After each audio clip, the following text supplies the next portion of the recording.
We, the people, our country, our voice. Welcome to the Virtual American Town Hall, hosted by Mohammed Faheem.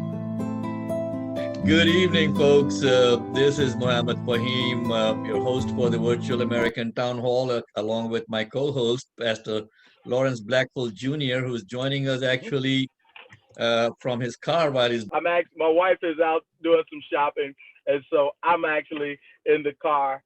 And so, hey, here we are. But you know, when Mohammed says show up, you better show up.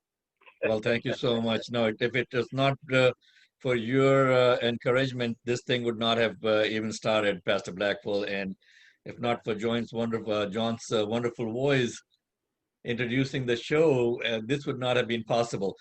John, we'll let you take the lead tonight and lead us, down the path to what do you have in mind? Well, my question comes from a men's group at our church that met this past Monday. Okay. And the topic we talked about was, has liberalism failed?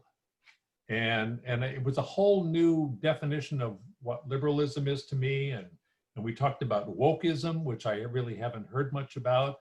We talked about a lot of different concepts. And the kind of the question that came out of our discussion on Monday was— John, if you don't mind increasing your volume a little bit more, okay. Let me do that. Hold on. No, I think that's fine. Go ahead. I'm increasing my volume over here, so it could have been me. Okay. Yeah, you sound good now.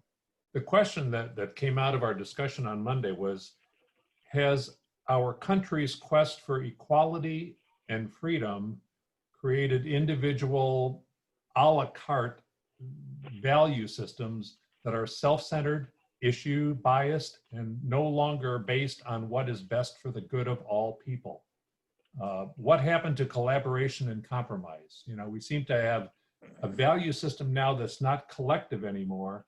It's not based on some fundamental moral or spiritual basis or ballast. And we seem to have individuals that are thinking what's right for me is what's right for the world. You know, there doesn't seem to be a collective consciousness towards common values. Well, I'm glad you brought up that the topic, John, because that's something that we are trying to address through the Virtual American Town Hall now. Is let's build bridges. Let's come up with some solutions. There's been too much of this right and left, and wonderful article in The Guardian, if I might refer back to it. Pastor Blackful, what do you think of what John is saying? I think that first and foremost, that's a very thoughtful question. And I do believe that we are in a place today where individualism it supersedes the collective effort as well as the collective benefit, as a whole in our society. And I think that we see that in many different areas, and even in the faith community, and even in our churches. You can see that and even on a micro level in our families, in our homes. We see that individualism. My wife and I have had this conversation. Growing up, most of us that are older, we had to share. We had to share a bedroom. Sometimes we had to share a bed. We had to share clothes. We had to share a bike. And now we have grown. We've prospered some. And now, our children don't have to share because they have their own room, their own television, their own bike. And so I think that it spills over into all of society. Well, John Runion is joining us. John, thank you so much for joining us. John Petrik is leading the discussion today. And John, if you don't mind repeating the the topic that you started, so we can get JR's input also. Well, the question I pose that has our country's quest for equality and freedom created individual a la carte value systems that are self-centered issues that are biased and no longer based on the collective what is good for all of us. It seems to me that we've lost some moral or spiritual ground here, and everyone is thinking what's good for me is good. That's the way it is. We don't seem to be able to compromise and collaborate anymore. So John Runion, what do you think of what John has brought up? Well, I think he's absolutely hit the nail on the head. It seems to me that everybody is so entrenched in doing whatever it is that they want to do, and be damned about anybody else, that we have had this loss of cohesiveness that we used to have. I mean, the Reverend was, very, very pointed as I was just coming into the segment, that we had hand-me-down clothes, we had hand-me-down bicycles, we had hand-me-down everything because we were sharing. And I rode a bike to school until I graduated 8th grade. And I lived in California at that time, but I rode a bicycle and had paper routes. Yes. I had to do a paper route at 5 o'clock in the morning. And then when I got home from school, I did a 4 o'clock paper route when I was a kid, just to get help to get money for the family. And John, I'm coming over to your house because you certainly seem to have a better drink than I have right now. So I got a glass of water. So yeah, John. yeah. What is the occasion, John? It's folks, one of the 5 o'clock somewhere. Right. Yeah. One of the things that I have in mind, and we all have in mind. By the way, a few of our regular panelists are not going to be coming in today. They got some meetings. I was informed, so we'll be missing them, and we will not be doing this next week because of Thanksgiving. So I'd like to spend time, for all of us to spend time with our family. The biggest thing that I am hearing from you folks is going back to where I grew up in India.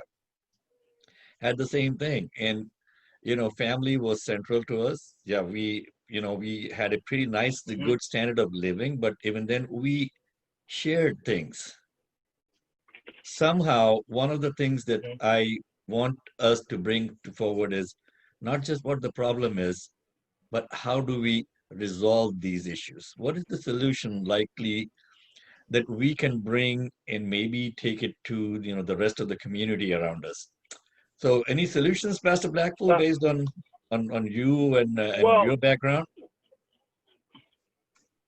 Sure. I think that one of the things, and I can share what I've done and what I do in my circle. So, like within my family, because I think that if we're going to impact our society and our global world, it needs to start at home first.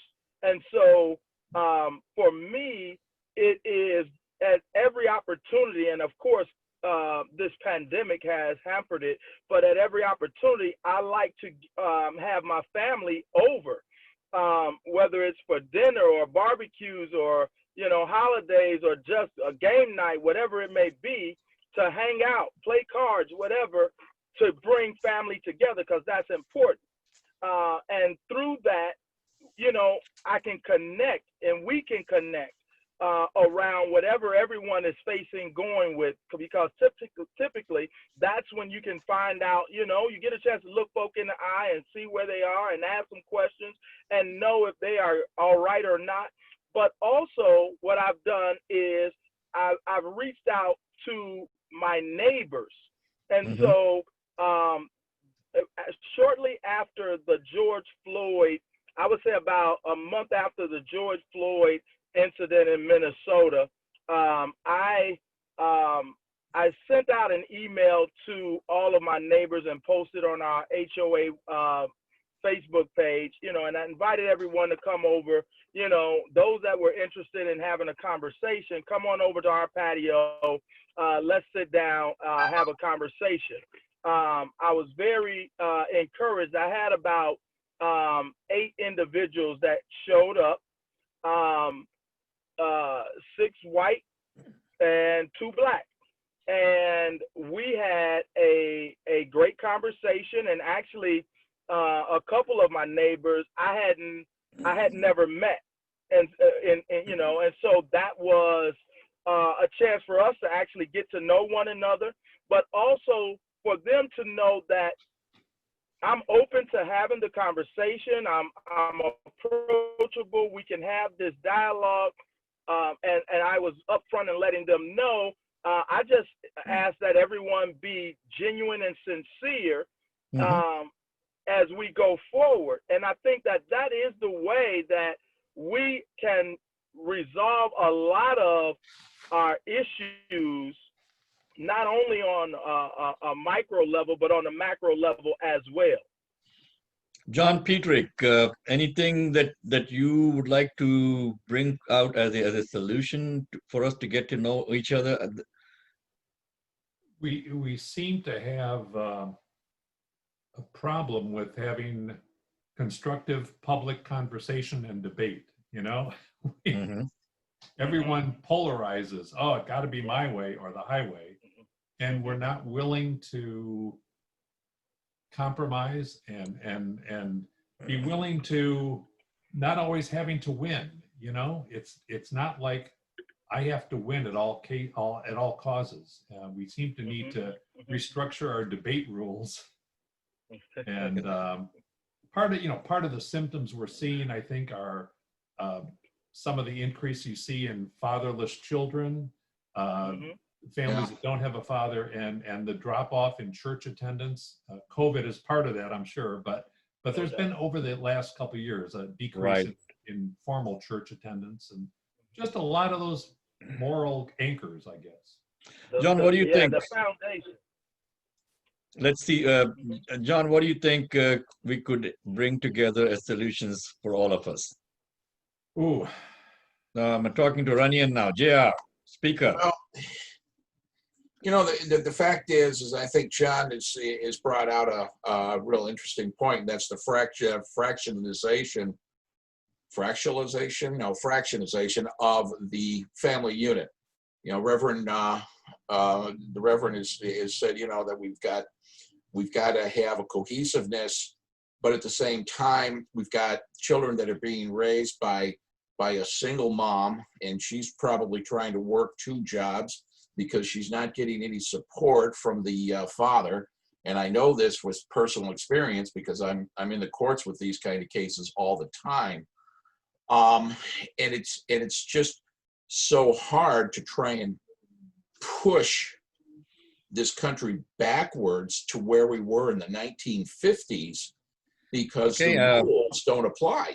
John, real quick pause over here. Harry Moser is joining the conversation, and Harry is a wonderful person. I want you all to, get to know Harry, see what he has to say about a lot of things, especially about what we are facing on the economic front. Then we'll come back to what we were discussing. And with that, I just admitted Harry into the conversation. Let's see, where is Harry? Good evening, Harry. You need to unmute yourself. Hi. Yep, there you are. Folks, this is Harry Moser. There.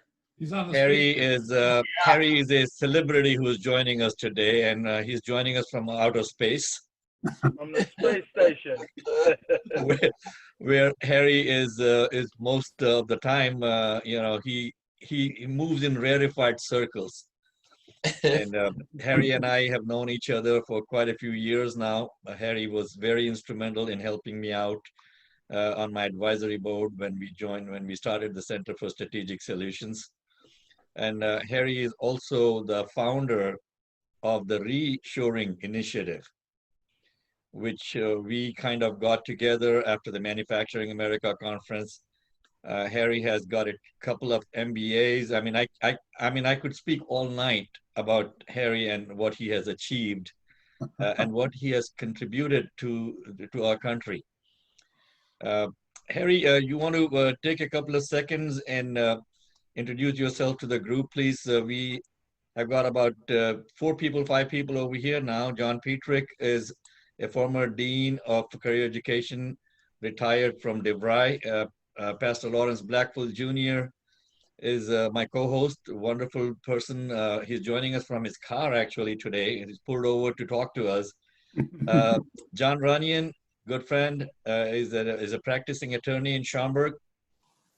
And we were talking about what is happening to the family unit now and why is our country so fractured. But I want to hear from you, Harry, about a little bit of your contributions, which are huge, folks. Harry has been inducted into the Industry Week Manufacturing Hall of Fame along with Leah Iacocca.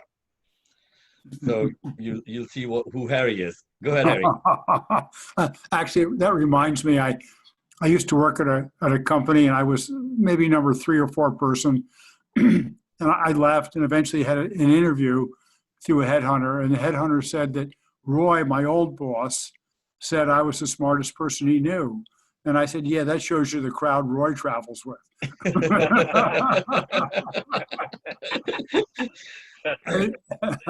Anyway, so I've been in manufacturing for 50 years, and most notably ran Charmy, now George Fisher, which makes and sells machine tools, CNC machine tools, EDM, that's electrical discharge machining, and 5-axis milling. So we sold them all over North America. Wonderful job, great experience. Did that for 25 years. And then I founded the Reshoring Initiative, nonprofit. Mission is to bring 5 million manufacturing jobs to the US from offshore, which is how many it will take to balance the goods trade deficit. And we do it, we document the trend. So we know that in 2017, 190,000 jobs were announced coming back. We promote it. So I've done about 50 webinars in the last 5 months on the subject, and for all kinds of groups around the country and some overseas. Did the Austrian Trade Commission yesterday for Vienna. So document, we promote, and then we enable. So we provide tools to help companies decide to bring the work back, or to help them convince their customers to bring the work back. So well, one of the things that Harry has actually come up with. By the way, DeLuca, welcome to the Virtual American Town Hall. We are slowly gathering steam now. But Harry has actually written a software program called the Total Cost of Ownership Estimator. And Harry and Ran Haas and I kind of launched it off in March 2010. Harry's been over a year now, man. It's a long time. Yeah, at Harper College, where we had 100 C-level executives in the audience. And, Harry presented the tool to them. And Harry has been going around the country, training people on how to use the tool. Harry, you want to talk a little bit about what the TCO is? So, but total cost of ownership, it's a little bit like a refrigerator. You could buy the cheap one or the expensive one. The expensive one uses less electricity, so the total cost over its 10 or 20-year life might be less than the cheap one. And so from our perspective for total cost, the system takes starts with the FOB price, so the price leaving the factory, say in the US and China, and then it adds in what we call the hidden costs: duty, freight, packaging, carrying cost of inventory, travel cost, intellectual property risk, all this stuff that most companies ignore. And when you do that, maybe a 20% price difference goes away. And all of a sudden it's better to buy the US product. And so to be specific, for the first 180 people who used it to compare China to the US, in using price, in 8% of the cases, the US had the advantage, with total cost 32%. And if there happened to be a Trump 15% tariff, then 46%. So just by doing the math correctly, the decision of what to make here and what to make there changes dramatically. So that's our tool for them to use, and then we provide a service to help them find the importers to convince to do that. Well, that's so great, folks. I mean, Ken, Harry Moser is the founder of the Reshoring Initiative, and which is trying to get manufacturing back from overseas. Not trying, doing. All right. I like it, Harry. Do you remember Yoda? Yeah. Yoda, don't try, do. And I remember the fish story also that we were sharing at one time. Remember the Harry and I go way back, folks, and what Harry has done has really provided solutions to the crisis that the country is facing as far as manufacturing and bringing manufacturing back is concerned. There's been some wonderful programs that Harry has presented, to the Tooling and Manufacturing Association across the country.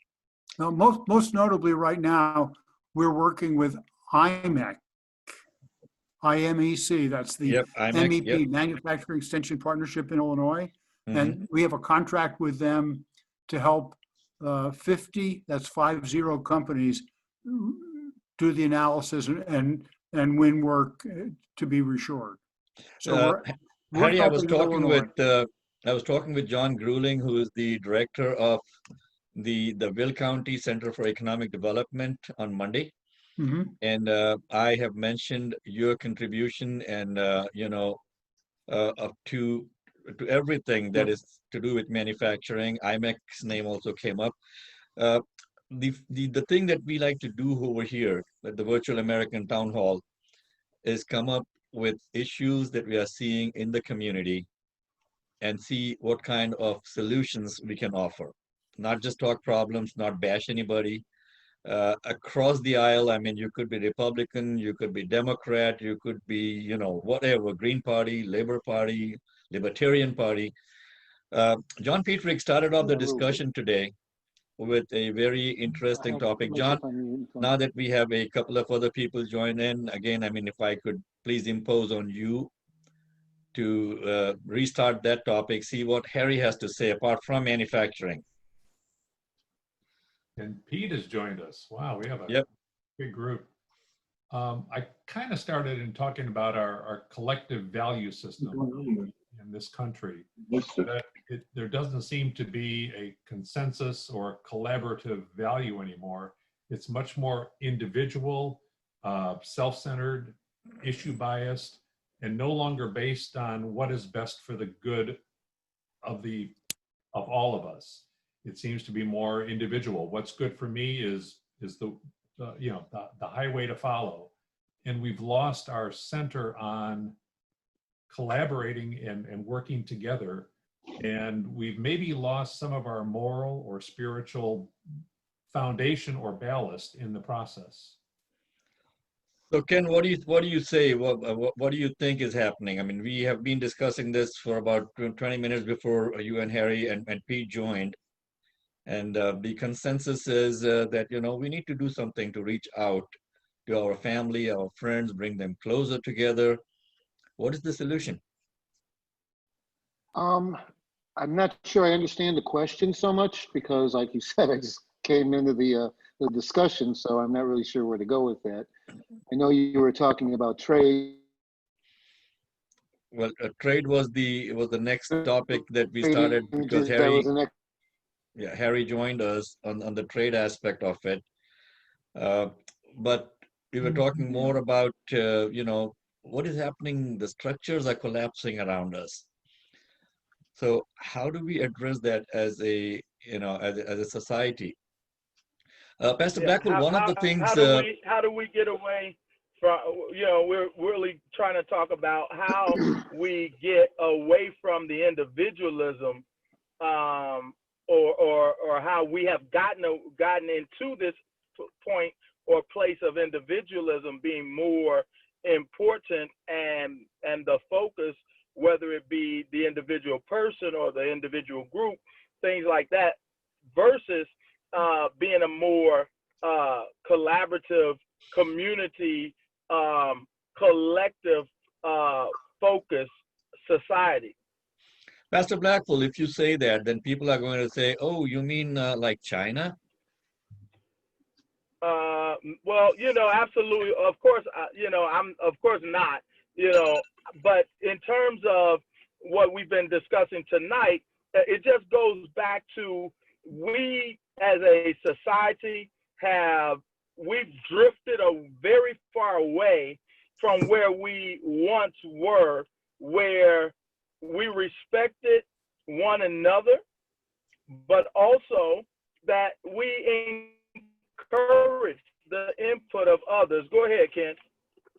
I'm thinking that our biggest problem right now is that for the majority of the people, we've gone into a tribalism state, and everybody thinks it's a zero-sum game. In order for somebody to win, someone else has to lose, and that's absolutely the wrong attitude. Everybody should try to tone it down a little bit, find common ground, and start working together to where, you may have differences of opinion here and there, but it's not like it's, fight or die, which seems to be the mindset for quite a few people right now.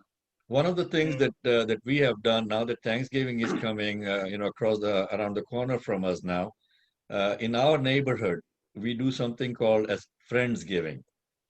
So the houses on our block, there's like a mixed race couple right next to us. Then there's the white couple next to them. There's the Filipino couple across the road from us. There's another African-American couple. There's a Hispanic couple. We all get together in our backyard. Obviously now with COVID and all that, we're not going to be able to do it. Or we would meet in one house, and we'll all bring something from our culture to the table. The kids get to know each other. Kids get to play together. And then during the spring and summer, we do a big backyard barbecue. Again, all the families come together. That seems to be working in our neighborhood pretty good. Harry, what do you think is the practical solution without writing another software program?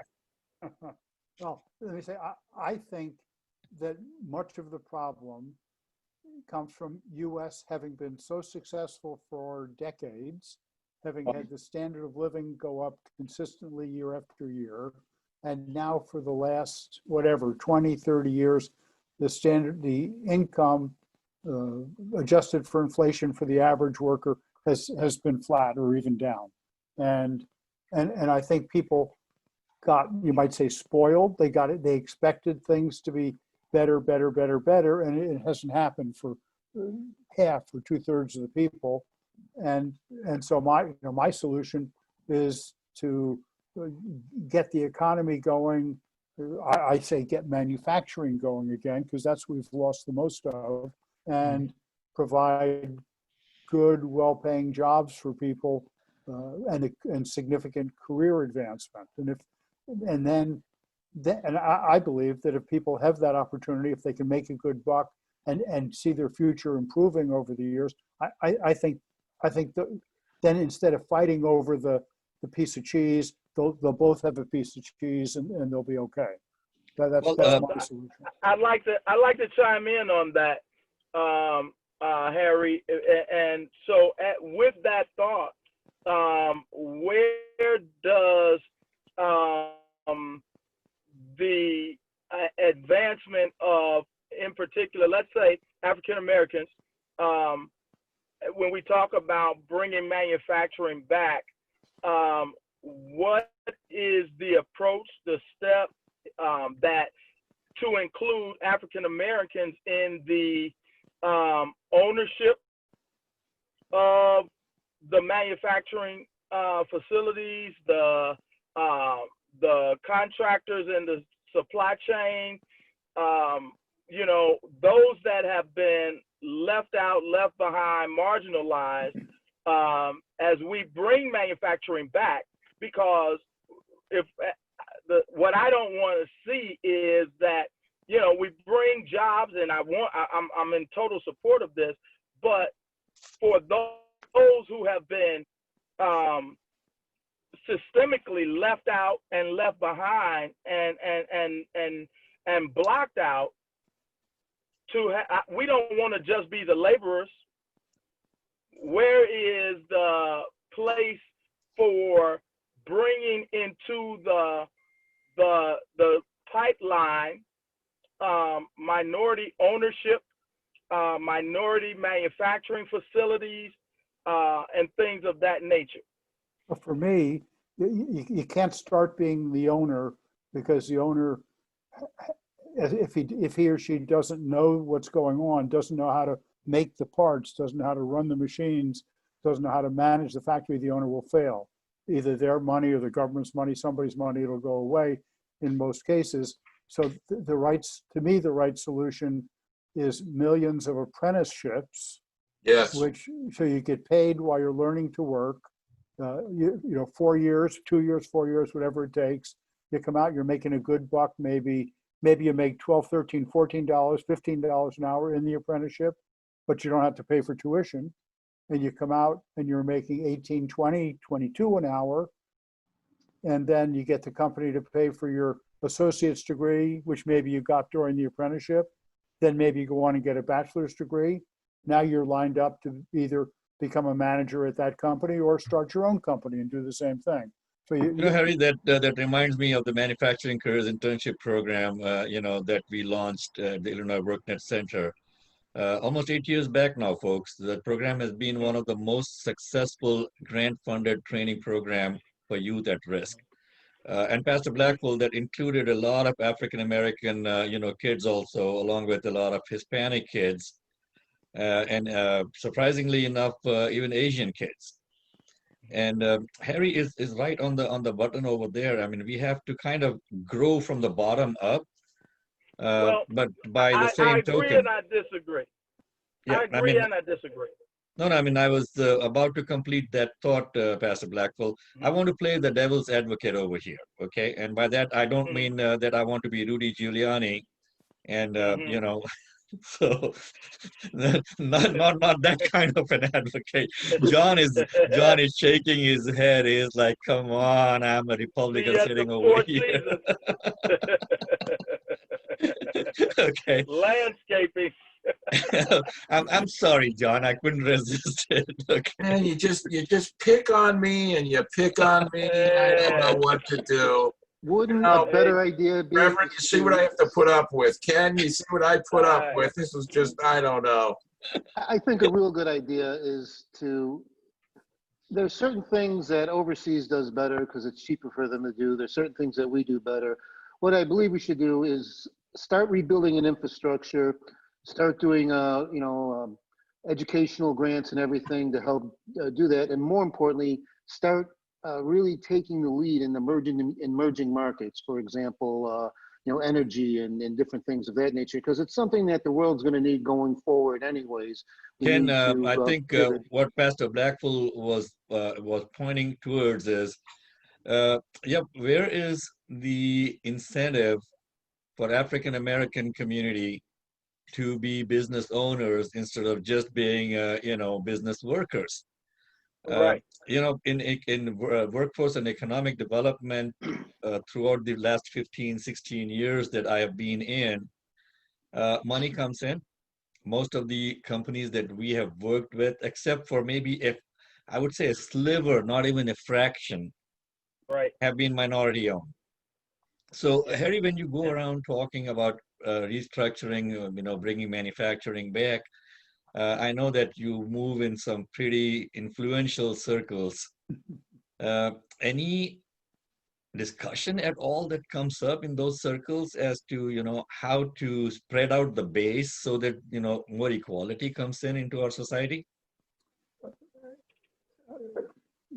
Yes, in fact, I was just on LinkedIn with somebody about it yesterday, but let me say, my experience, Lawrence, is that it's extremely hard to attract the African-American community into the apprenticeship programs. And apprenticeship programs have been a great thing. I think it works in construction, but in manufacturing, the companies try and they recruit, and they, for whatever reason, the African-American youth don't go for it. And so that, if they had 10, 20, 30 years ago, they'd be in much better shape today. So it's a question of the companies. I think they've reached out. They got to keep reaching out, but the community has to be responsive. The church has to tell them that it's a good idea. Well. Let me say this. I think that there has to be. We have to know all of the dynamics that would lead and prevent more minorities, especially African Americans, from being involved, for the most part, in the African American community itself. Those programs are non-existent, and therefore, there won't be participation when within most African American communities the programs don't exist, and for those programs that do exist, especially, and I'm talking probably the union positions, it has been a white man's club, and blacks have not been readily accepted into apprenticeship programs. And until recently, many programs we're having to start ourselves. And of course, there's a sprinkle of us in probably any industry that you'll find, but the door has not been open to us as it has been to others for years. And so when I talk about bringing in the ownership component, for instance, we own a 13.5-acre industrial site. Then we have another 4.5-acre warehouse manufacturing site. These are properties that our church owns and we have access to. But when it comes to accessing capital, finding companies to come in and set up shop or lease from us, that becomes a challenge. Mm-hmm. Well, it's a big Ken, leap. go ahead, Ken. It's a big leap to get from working a subsistence job where you're basically just maybe person who is part ownership. Maybe they should have some kind of governmental assistance to offer companies who offer profit sharing, either in the form of equity sharing or in the form of some kind of dividends, to where the employees have a vested interest in making the company more profitable and can feel pride for making that company more profitable. And if they can build up their equity base that way, that gives them that easier step to actually get into ownership.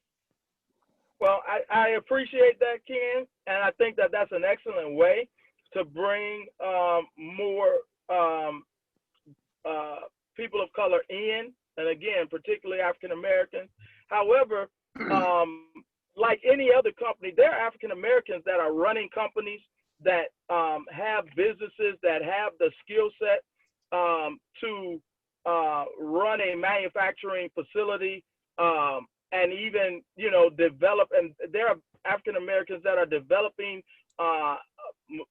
different things on a small scale, but unable to access the resources to expand their operation or to be able to access the equipment that's needed to grow on a larger scale and be able to do mass production, there are so many hurdles that and doors that are not easily and readily open.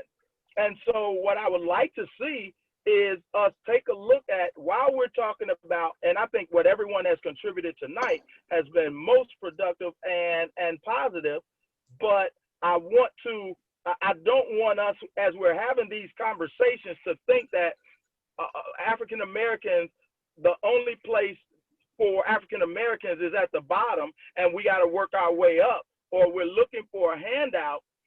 There are some that are in position with the intellect and experience to do much more, but the field is not level. I think, Pastor And Blackful, a lot of it has to do with how the wealth distribution in America has been, compromised over the last few decades now. According to a recent RAND study, if America's distribution of income had remained the same as it was in the 3 decades following the Second World War, the bottom 90% would now be $47 trillion richer. A low-income American earning, say, $35,000 this year would have been earning $61,000. A college-educated worker now earning $72,000 would be earning $120,000. Overall, this grotesque surge in inequality that began 40 years ago is costing the median American worker $42,000 per year. And this upward redistribution of the $47 trillion, it wasn't due to natural forces. It was contrived. As wealth accumulated at the top, so did political power to siphon off even more wealth and shaft everyone else. Monopolies expanded because antitrust laws were neutered. Labor unions basically shriveled because corporations were allowed to bust unions. Wall Street was permitted to gamble with other people's money, and we have all seen this, and was bailed out when its bets soured, even as millions lost their homes and savings. Taxes also, if you look at that, on the rich have not been that equitable that we've been looking at. This has been some of the things which is easy to say, but very difficult to accomplish. The Democrats have abandoned they have to abandon the fiction of political centrism and establish a countervailing force to the oligarchy, and not incidentally sever their own links to it. They'd have to show white working class voters how badly racism and xenophobia have hurt them, as well as people of color, and change the democratic narrative from kumbaya to economic and social justice. It's going to take some time. It's going to take conversations like this, folks, where we have, our dog in the fight is how do we all get better, not Absolutely. just, the select few at the top. And I just have to say this on this whole subject. And the real reality to this is education. In my estimation, it is absolutely education. And I feel that, our education facilities are so diametrically opposed from one end of the spectrum to the other end of the spectrum. I mean, you come out here in the suburbs in Hoffman Estates, and you're in District 54, which is Schaumburg, Hoffman Estates, and there's more money to go around. The kids have their own laptops and everything else. Right. The kids in the inner city, they're looking at almost writing on their own little chalkboard because they don't have enough supplies, and they're not sure if the building is even going to continue to stand. And it is just a dreadful travesty for our children because they're not getting the education, and this is horrible for me to say, but they're not getting the education to be able to compete. And Absolutely. that's, I think, that's one of our big problems. I mean, when I was growing up, as I said, I had paper routes when I was, as a kid. And I got to say, the best thing was my afternoon paper route, because where I lived, I delivered papers for Disney. My whole paper route was Disney. And I'd go in and see all the new things and everything else. So it was a lot of fun, and I was making money. But I sold greeting cards, door to door, and everything else. I wanted to learn to scuba dive. My mom couldn't afford it, so I started my own car washing business in the condo buildings that I lived in, and I wash and wax cars for $5. It's just about hustle, and even today, now there's even more availability and more abilities to do hustle. But it still comes down to, we have to get our kids educated to compete. My next door neighbor's son and daughter, he's a doctor of pharmacy plus an MBA. His sister is doing the same thing right now. My next door neighbor is an MD doctor, and his sister is an ophthalmologist. The thing is that they're both from completely different cultures. We have to instill in our children that education is the way you get forward, you get ahead. It isn't, going to be doing these Amazon things and all of this kind of stuff, because they're nothing more than flash in a pan. But education is here to stay. Nobody can take that away from you. And I don't know how to impress upon our kids that they have to stay the course to get there, because I didn't listen at all until I grew up a little bit and had some real learning experiences and realized I had to go back to school, because I had nothing more than a high school diploma. Mm-hmm. But the real reality, in my estimation, is how do we educate our kids so they can step up and say, I want that $60,000 a year job, and I have the education to go after it. What do we have to do? How do we get them to believe and buy on board?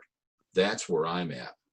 John, one of the things that we have spoken about this in the past also is the degree or the kind of education that is being offered in our country has to be radically changed.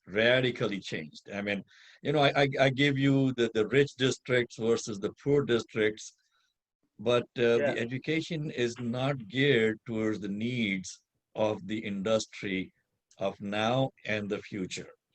Remember, Harry, when we were going to talk to companies about the manufacturing careers internship program, how difficult it was for us to just go into the school district and talk to the school counselors about just letting people know that industry is existing over here.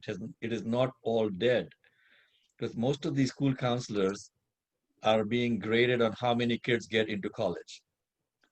Mm-hmm. They couldn't care less about how many kids, finished college or not. And even in college, I mean, when I go in and I'm going to try, learn, engineering, why do I have to take all those soft courses? Okay, in art history, for God's sake, what has that got to do with, no, but you come out as a well-rounded person. The education industry is all about making money, folks. It is not about, making a difference. And I'm so sorry to say that, how do we come? I mean, then we get somebody like, Betsy DeVos as the education secretary, who has, never taught in any school. How do we get the politicians out of this mix and get some ownership as citizens? Any ideas? What we need to do is, instead of allocating resources to each school district, they should do it maybe a statewide. In every school district, it's the same resources. So that way, it's not a few schools that get all the best education, best teachers. You get the poor neighborhoods who have the same resources, and lifts up the whole good, Right. group. The cycle, which causes the cycle to continue.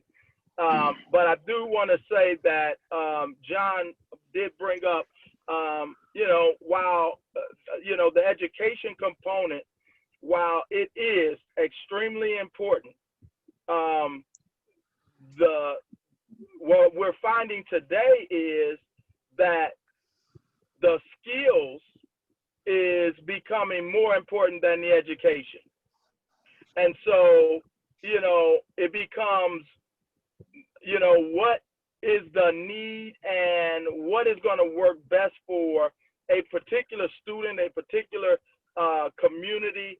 And in some areas, a 4-year degree is the way to go. In other areas, a skill or a trade is going to be the way up, and to be able to move ahead and become, move into the middle class society or upper middle class society. And so it just depends.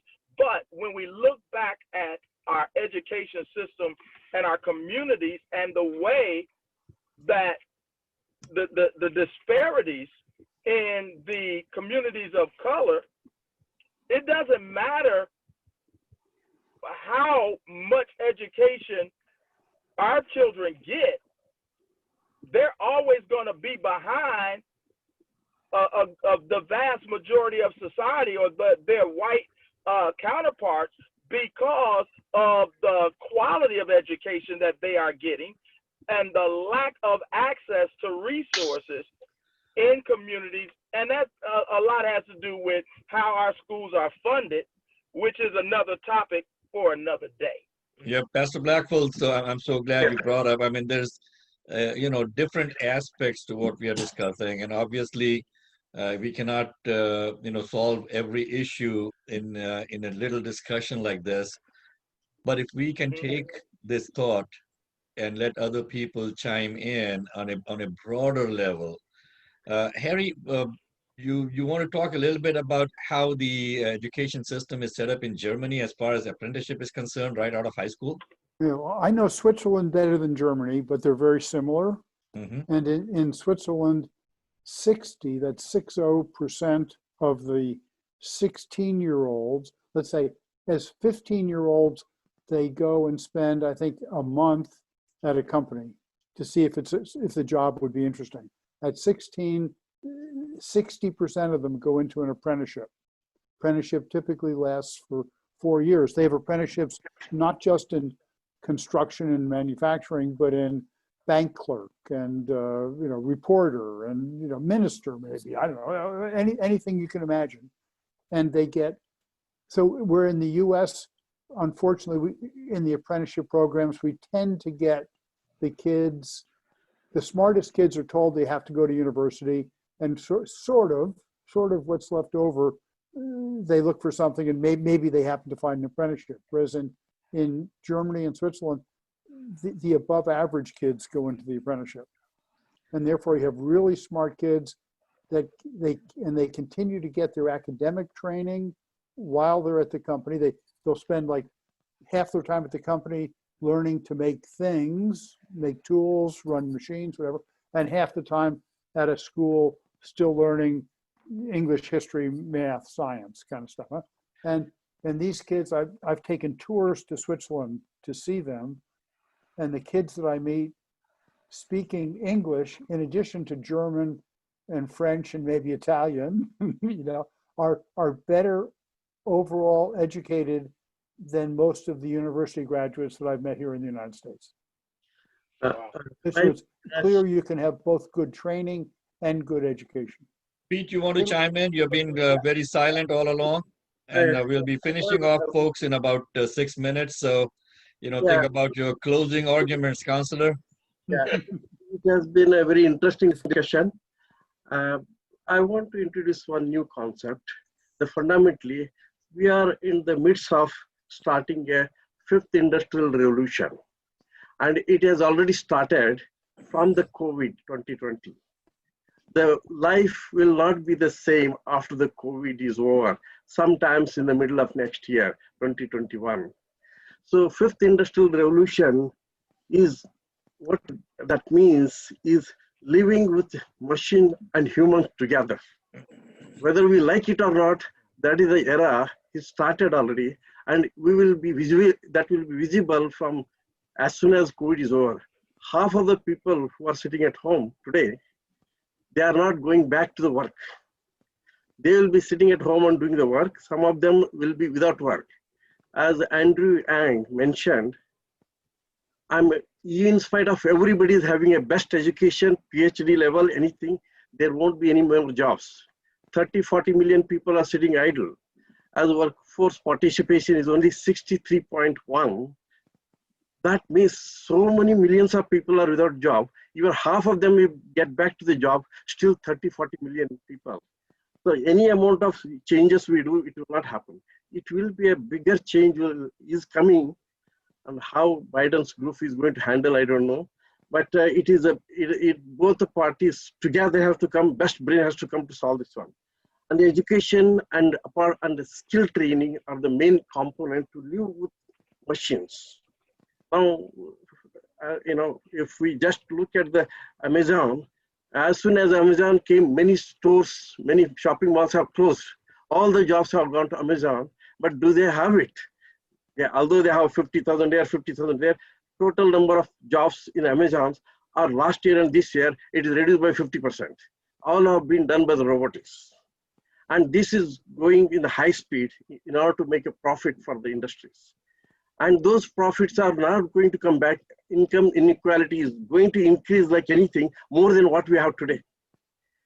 We cannot go and rob the people rich and bring it here and distribute everything. That technology will not work. It has to work in a different way, like universal minimum, basic income. That is a way how the money can be transferred from top to bottom for everybody, legally, systematically, methodically. That is one of the smallest step actually what Andrew Yang brought it. That is not the only solution to solve the fifth industrial revolution. Otherwise, half of the population have to sit at home. Only half can work like 8 hours, 10 hours. And that is the main cause of the next thing. See, we entered the fourth industrial revolution in 1990 with the computer and internet. Now we are entering into just 30 years later, we are in the age where robotics and other things are going to play bigger role. Robotics, artificial intelligence is coming in. The world is changing, folks. The world is changing every second that we are even, talking to each other now. And we've got 2 minutes to wind up today's discussion. We can go on forever. It's so wonderful for you folks to join. And next week we are not going to be doing it because of Thanksgiving. Please, feel free to enjoy the weekend with your families. Bring people together virtually, if not physically. Folks, again, thank you all very much. I'm Mohammed Faheem, and I and Pastor Lawrence Blackful Jr. started this virtual American Town Hall. The focus again is identifying issues, identifying challenges, coming up with some solutions, and hopefully the powers that be get wise enough to where they start paying attention. Otherwise, they're going to lose the power that they have, and that comes from going to the ballot box and casting our vote. It's very important that we participate in the local municipal elections that are coming up in April. So if you folks know other people that are good people, please encourage them to run for the village board, the county boards, the library, the school board. There's so many people out there that can make a difference at the local level, not just at the national level.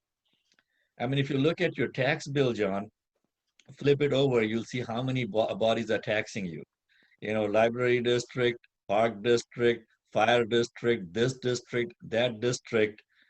And people are really not running for any of those positions that we know of. It is just the political elite. And difference is going to come when people like you and I start taking interest in this. Pastor Blackful, would you please mind leading us out into the night with a prayer, sir? the county boards, the library, the school board.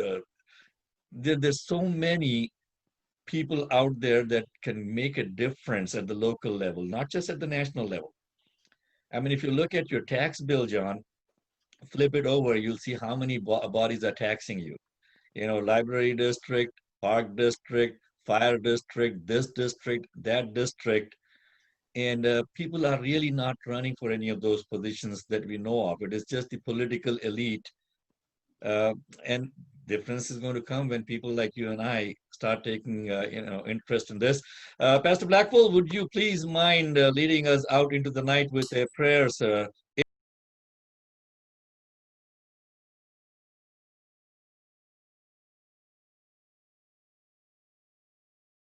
Not. Okay. But I want to say this. I do want to say this. First and foremost, happy Thanksgiving to everyone. I pray that each of you all have a wonderful Thanksgiving, however you decide to celebrate it. And I pray that everyone remains safe until we meet again. Thank you all very much, God, folks. thank you once Spread again the for word. this time. Do join us the week after. Go on the website. You will see the link. Share the link with others. I will be posting this on social media, today's meeting.